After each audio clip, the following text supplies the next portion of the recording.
मध्य प्रदेश के मुख्यमंत्री डॉक्टर मोहन यादव ने कहा कि कांग्रेस ने सदैव ही बाबा साहब का अपमान और उनके विचारों के साथ अन्याय किया है। कांग्रेस मूलतः बाबा साहब और उनके विचारों की विरोधी रही है। सर्वविदित है कि पंडित नेहरू स्वयं एक नहीं बल्कि 2 चुनावों में बाबा साहब अम्बेडकर को हरवाने के लिए जिम्मेदार थे। बाबा साहब के प्रति कांग्रेस का द्वेषपूर्ण रवैया इस बात से भी सिद्ध होता है कि इनके शासनकाल में बाबा साहब को भारत रत्न से सम्मानित नहीं किया गया, जबकि अटल जी के सहयोग से 1990 में बाबा साहब को भारत रत्न से सम्मानित किया गया। मुख्यमंत्री डॉक्टर यादव आज बीजेपी कार्यालय में मीडिया से बात कर रहे थे। डॉक्टर यादव ने कहा कि कांग्रेस का अम्बेडकर का दुर्भाव शुरू से ही है। बाबा साहब शुरू से ही वंचितों की बात करते रहे हैं। नेहरू जी ने हमेशा उनका विरोध किया। नेहरू ने अम्बेडकर को वित्त और उद्योग का काम कभी नहीं दिया, उन्हें कानून मंत्रालय दिया पर काम नहीं करने दिया। निचले तबके की बात बाबा साहब करते थे पर उन्हें कुछ कहने नहीं दिया जाता था। 1952 के चुनाव में भी उसके वक्त के प्रधानमंत्री ने उन्हें चुनाव हरवाया। कजोलकर एक बार चुनाव लड़े पर उन्हें पद्म विभूषण दिया। मुख्यमंत्री बोले कि कांग्रेस किस मुंह से बात कर रही है, उसे जवाब देना चाहिए। राजीव को भारत रत्न मिला पर बाबा साहब को नहीं। सरदार वल्लभ भाई पटेल, अब्दुल कलाम आजाद को भी भारत रत्न नहीं दिया। अटल ने बाबा साहब अब्दुल कलाम को भारत रत्न दिया। डॉक्टर यादव ने बताया कि अम्बेडकर के 5 स्थानों को पंच तीर्थ बनाने का काम बीजेपी ने किया। कांग्रेस के राष्ट्रीय अध्यक्ष एक बार फिर भी महू नहीं गए। कांग्रेस ने अम्बेडकर को कभी सम्मान नहीं दिया। वहीं मोहन यादव बोले कि गृह मंत्री और पीएम की श्रद्धा है। अम्बेडकर पर बीजेपी ने हमेशा जनता का विश्वास हासिल किया। सीएम ने कहा कि हमारी तीर्थ दर्शन यात्रा में बाबा साहब के स्थानों को भी शामिल करेंगे। उन्होंने कहा कि कांग्रेस अच्छा कोई जादूगर नहीं है। बता दें कि देशभर में आज बीजेपी प्रेस कॉन्फ्रेंस करके कांग्रेस के आरोपों का जवाब दे रही थी। उनकी देहावसान हुआ 50 के दशक में, 60 के दशक में, और 40 साल सरदार वल्लभ भाई पटेल को भी भारत रत्न देने में कांग्रेस के एक परिवार के बाहर की ताकत के भरोसे लगा है। अब्दुल कलाम जी का भी वही हाल हुआ। लेकिन और आगे बढ़कर देखता हूँ तो सरदार वल्लभ भाई पटेल, अब्दुल कलाम आजाद, बाद के क्रम में स्वर्गीय अटल बिहारी वाजपेयी जी ने न केवल भारत रत्न दिया बाबा साहब अम्बेडकर को, यूपीए की सरकार की तुलना में एनडीए की सरकार संयुक्त दलों को सहमत करते हुए समान रूप से जिनने ऐतिहासिक काम किए और ऐसे अतीत के अंदर जिनने बड़ा काम किया, मुझे इस बात की प्रसन्नता है कि हमारे यशस्वी प्रधानमंत्री नेताजी सुभाष चंद्र बोस को भी भारत रत्न दिया है। और ये वो बातें हैं जिसके आधार पर अपने लिए कोई भी दल का, हम सब जानते हैं प्रणब मुखर्जी के प्रति भी नरेंद्र मोदी जी ने उदारतापूर्वक उनको उस पद से नवाजा है। हमारे द्वारा सरकार जब बनती है तो सरकार के लिए बड़ा मंच है, और अम्बेडकर जी ने तो उस समय के समाज को जोड़ करके खासकर शोषित पीड़ित वंचित वर्ग के लिए, हम सब जानते हैं कि सुंदरलाल जी पटवा हमारे मुख्यमंत्री थे जिन्होंने महू के डॉक्टर अम्बेडकर के जन्म स्थान को स्मारक बनाने की दिशा में कदम बढ़ाया। बाद में माननीय प्रधानमंत्री जी ने पंच तीर्थ कर दी। इंग्लैंड में जहां उन्होंने शिक्षा ग्रहण की, चैत्य स्थल मुंबई, जन्म स्थान दीक्षा स्थल नागपुर, महू तो है ही, ऐसे 5 स्थान को पंच तीर्थ बनाने का काम हमारी पार्टी ने किया है।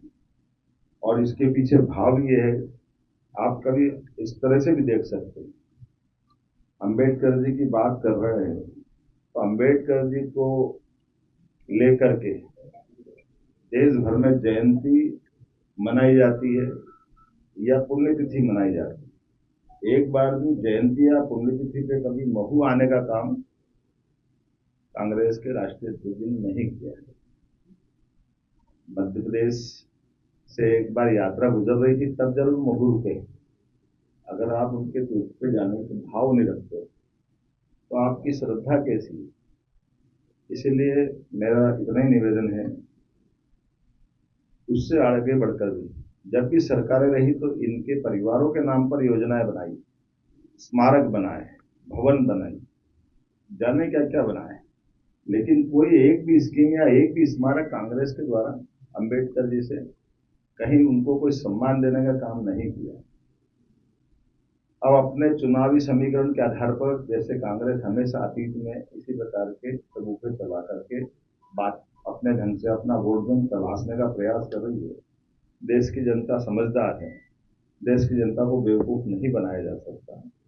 मैं उम्मीद करता हूं कि कांग्रेस को अपने अतीत के इस पूरे घटनाक्रम पर माफी मांगना चाहिए और अंबेडकर जी के प्रति सम्मान प्रकट करते हुए ऐसा कोई उनके द्वारा कदम किया जाना चाहिए जो वास्तव में लगे। केवल वोट की खातिर आप किसी को कैसे भी करके विषय पलटने जाओगे, ये बात गले नहीं उतरेगी। मित्रों, आज की प्रेस वार्ता में आप सबका स्वागत है। आज की प्रेस वार्ता कांग्रेस और कांग्रेस के अतीत के डॉक्टर भीमराव अंबेडकर भारत रत्न जी के प्रति जो उनका अपना प्रारंभिक काल से उनके समय से जो अंबेडकर जी के प्रति जो भाव था, उस भाव को लेकर के ही मैं विस्तार से बात करना चाहूंगा। हमारे लिए अत्यंत दुख के साथ कहना पड़ रहा है कि बाबा साहब अंबेडकर सदैव वंचित वर्ग, शोषित वर्ग, पीड़ित वर्ग की बात करते रहे और जिस विषय को लेकर वो बात करते थे, इसी बात का शुरू से प्रारंभ में प्रथम प्रधानमंत्री पंडित जवाहरलाल नेहरू जी ने सदैव उनके इस बात का विरोध किया, उनके साथ व्यवहार भी गलत किया। हम सब उनके इस अतीत के घटनाक्रम को जाने तो कांग्रेस हमेशा दो मुहा रोल अदा करती है। आज वोट की खातिर अंबेडकर जी की बात कर रही है, लेकिन अंबेडकर जी के प्रति कांग्रेस ने क्या क्या किया, कुछ बानगी बताना चाहूंगा। जवाहरलाल नेहरू जी ने उनको जो स्वयं अंबेडकर जी ने इस बात को कोट भी किया है कि मैं मूल रूप से वित्त का और उपभोग के बारे में जानकार था, लेकिन उनको न तो उपभोग का काम दिया न वित्त का काम दिया। इससे आगे बढ़कर अंबेडकर जी जब भी अपने विषय को लेकर जाते थे, यहाँ तक कि उनको किसी संसदीय कमेटी का भी सदस्य नहीं बनाया गया। उन्हें कानून मंत्रालय तो दिया है, लेकिन उसमें भी ईमानदारी से काम नहीं करने दिया।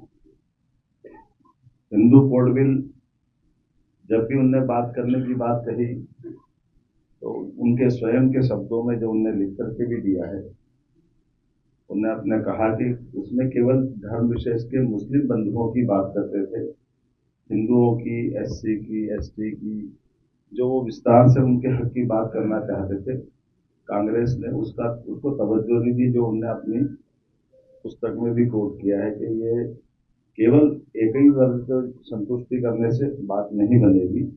इसी प्रकार से धारा 370, पाकिस्तान का बनना, इन सारी बातों को बाबा साहब ने पसंद नहीं किया था, लेकिन हम सब जानते हैं कि यह किसकी इच्छा से हुआ है और यही स्थिति बनी कि जो वो चुनाव लड़े 52 में, उस 52 के चुनाव में भी कांग्रेस के तत्कालीन प्रधानमंत्री ने खुलकर के विरोध करके उनको चुनाव हराने का प्रयास किया।